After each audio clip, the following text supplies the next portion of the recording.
तो गाइस आज हम करेंगे एक्सरसाइज 9.1 क्वेश्चन नंबर 11। रीड करते हैं। A TV tower stand vertically on a bank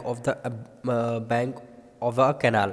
एक टीवी टावर है आपका, वो कैनाल यानी नदी के किनारे स्टैंड खड़ा हुआ है और कह रहा है from a point on the other bank directly opposite to the tower of the angle of elevation of the top of the tower is 60 degree.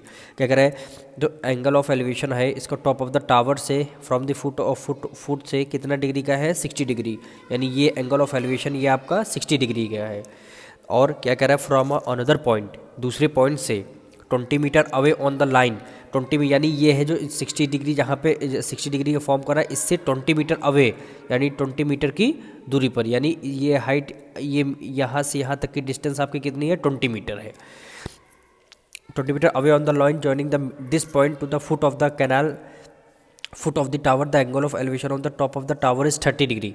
यहाँ से लेकर के टॉप ऑफ द टावर कितने डिग्री का एंगल फॉर्म कर रही है, ये आपका एंगल फॉर्म कर रही है 30 डिग्री का,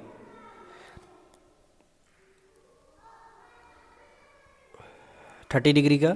the angle of elevation of the top of the tower is 30 degree. ठीक है, find the height of the tower, find the, आपको टावर की हाइट फाइंड करनी है। And the width of the canal, canal की with आपको, यानी canal मतलब क्या होता है, नदी, नदी की विथ आपको फाइंड करनी। तो और नेमिंग क्या करेंगे, ए बी, ये आपका सी पॉइंट हो जाएगा, ये आपका डी पॉइंट है। सी डी को कैनाल की विथ है तो इसको क्या मान लेंगे, एक्स मान लेंगे। और ए बी क्या है, टावर की हाइट है, तो टावर की हाइट को क्या लेट करेंगे, एच हमने लेट कर लिया। अब क्या कह रहा है, विथ ऑफ द कैनाल आपको निकालनी है and height of the tower आपको निकालना है। तो सबसे पहले हम ट्रायंगल कौन कौन से लेंगे, यहाँ लिख लेते हैं, in triangle A B C, in triangle A B C, in triangle A B C. देखिए परपेंडिकुलर अपॉन बेस है, यानी टेन थीटा, थीटा हमारा कितना हो जाएगा, 60 डिग्री, क्योंकि थीटा की वैल्यू यहाँ पे 60 डिग्री आपको दे रखा है। यानी 60 degree equal to perpendicular upon perpendicular A B की वैल्यू कितनी दे रखी है आपको, एच दे रखा है। एंड बेस आपका क्या है, बी सी की वैल्यू क्या है, एक्स दे रखा है। ठीक है, और tan 60 की वैल्यू क्या होती है, √3, यानी √3 equal to H upon X हो गया। अब देखिए x क्या है, इधर मल्टीप्लाई में है, इक्वल टू के उस तरफ जाएगा, किस में जाएगा, सॉरी x इधर डिवाइड में, इक्वल टू के उस तरफ मल्टीप्लाई, यानी √3x इक्वल टू h की वैल्यू कितनी होगी, √3x हो गया।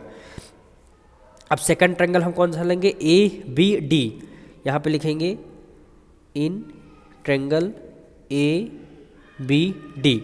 तो इसमें भी सेम वही tan थीटा ही लगेगा, यानी tan थीटा, थीटा की वैल्यू ए बी डी ले रहे हैं, थीटा आपका क्या हो जाएगा, 30 डिग्री हो जाएगा। थीटा आपका 30 डिग्री, परपेंडिकुलर कितना हो जाएगा, ए बी यानी एच हो जाएगा। और बेस आपका क्या हो जाएगा, 20 प्लस है, यानी बी डी हो जाएगा बेस, नहीं एक्स प्लस 20 आपका आ जाएगा, एक्स प्लस 20 आपका बेस आ गया। और tan 30 की वैल्यू क्या होती है, 1/√3, 1/√3।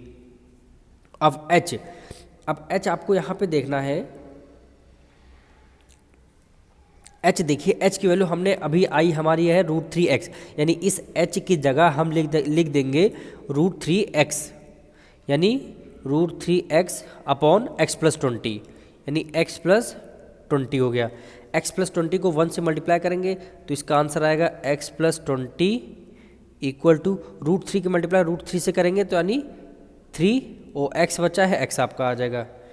ठीक है, अब देखिए 20 इधर ही रहेगा, 3x, x उधर प्लस में, इधर किस में आ जाएगा, माइनस में आ जाएगा। फिर यहाँ पे हम लोग करते हैं, 20 इधर ही रहेगा आपका,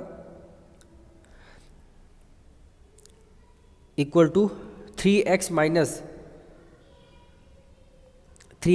x कितना हो गया, 2x हो गया, यानी 2x, और 2 1 2, 2 1 2, यानी x की वैल्यू हमारी कितनी आ गई, 10 आ गई, यानी x की वैल्यू हमारी कितनी आ गई, 10, यानी BC की वैल्यू हमारी 10 आ गई, BC की वैल्यू हमारी 10 आ गई।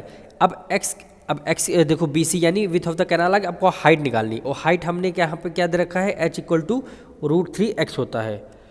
तो यहाँ पे लिखेंगे, पहले h लिखेंगे इक्वल टू √3x हो गया, यानी h की वैल्यू क्या आएगी, इस बार हम x को पहले लिख देंगे, यानी x की वैल्यू क्या आई, 10, और बाद में लिखेंगे √3, यानी h की वैल्यू हमारी 10√3 आई है।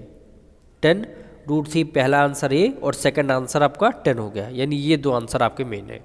मिलते हैं नेक्स्ट वीडियो में।